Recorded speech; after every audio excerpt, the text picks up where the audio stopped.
泽连斯基妥协，公开放弃加入北约，这场打了3年的仗真的要停了。乌俄战争正在迎来一个真正的决定性转折点，那个把加入北约写进宪法的泽连斯基已经公开表态，接受不将乌克兰加入北约作为和平协议的核心内容，转而寻求一种替代性的双边安全保障体系。为什么泽连斯基会在这个时候突然放弃北约梦？这件事又会带来什么影响？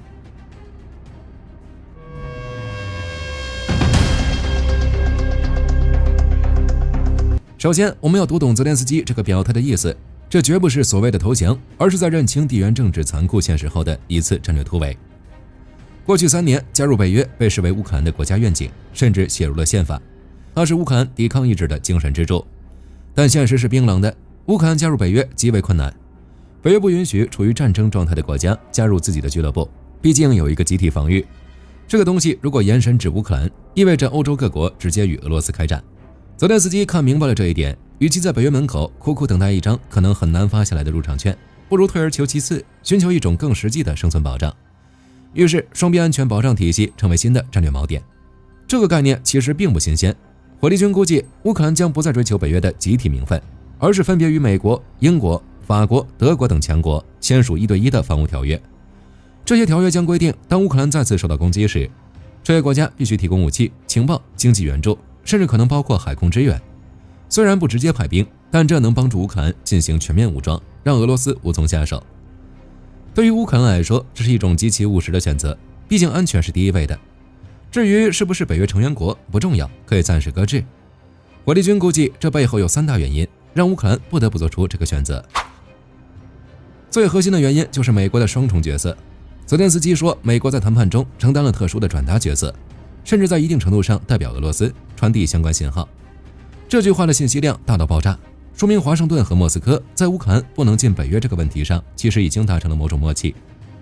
对于美国来说，继续支持乌克兰进北约的成本太高了，那意味着要时刻准备着为了乌克兰跟俄罗斯拼命，这不符合美国的国家利益，特别是美国的战略重心正在向印太地区转移，他们急需从欧洲这个泥潭里抽身。所以美国既是乌克兰的后台，也充当了那个劝退的说客。加入北约需要所有北约成员国同意，有人已经表态了，乌克兰再坚持就没有意义了。第二个原因是战场僵局与欧洲疲劳。现在的战场形势大家也都看得到，乌俄双方僵持着，都付出了很大的代价。欧洲想让乌克兰成为抗俄第一线，但他们也怕把乌克兰拉进群之后，第2天就触发集体防御条款，把巴黎、柏林都卷进战火。泽连斯基认识到了这一点，美欧可以给钱给炮弹，但绝不会给会员证。既然得不到，不如拿这个做筹码，去换点更实际的东西。第3个原因就是俄罗斯。普京发动这场战争最根本的理由就是扩大缓冲区，阻止乌克兰加入北约，这是俄罗斯绝对的红线。如果打了一仗，最后乌克兰还是进了北约，那俄罗斯绝对不会同意。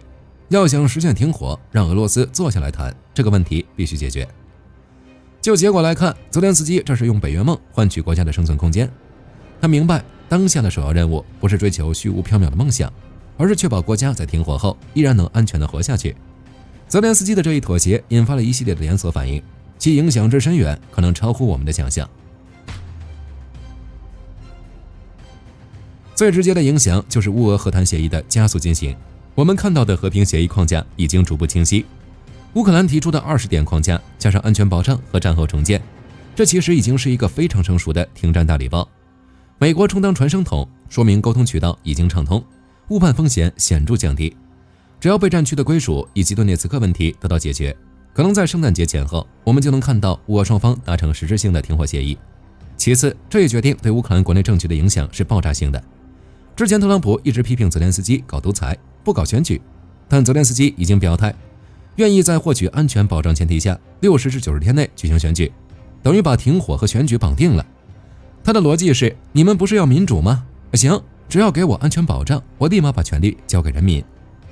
对于泽连斯基来说，如果和平协议签得漂亮，他就是带领国家走出战争的英雄；如果签得太难看，被国内视为投降，那这场选举可能会成为他政治生涯的终点。最后就是地缘安全格局的重塑。乌克兰放弃北约，意味着欧洲的安全架构将发生历史性的改变。以前是北约 vs 俄罗斯的2元对立，未来可能会变成北约加武装中立的乌克兰 vs 俄罗斯。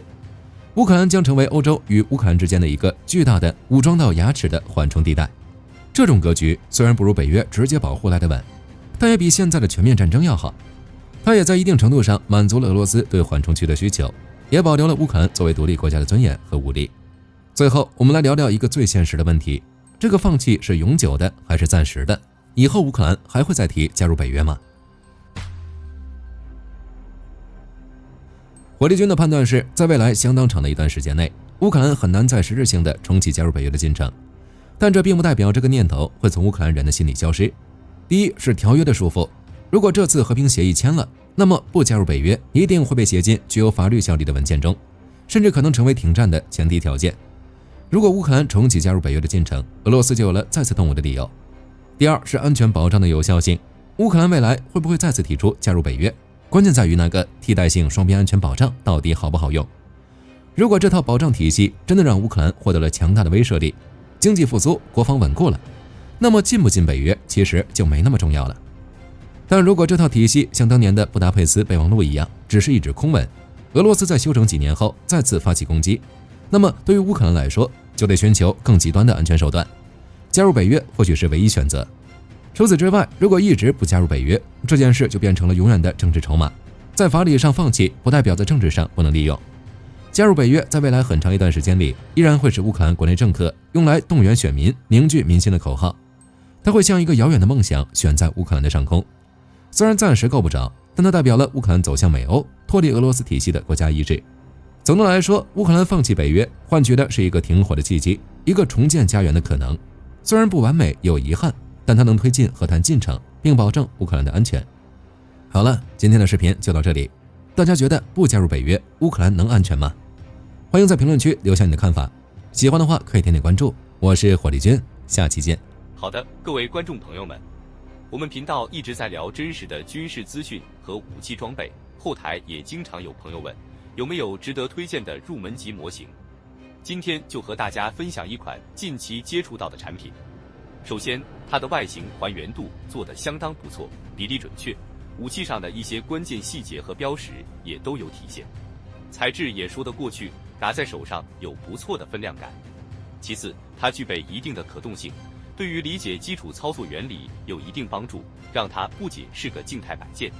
综合它的做工和可玩性来看，价格确实比较亲民。对于想入门模型收藏，或者单纯想在桌上贴一个摆件的朋友来说，是一个性价比很高的选择。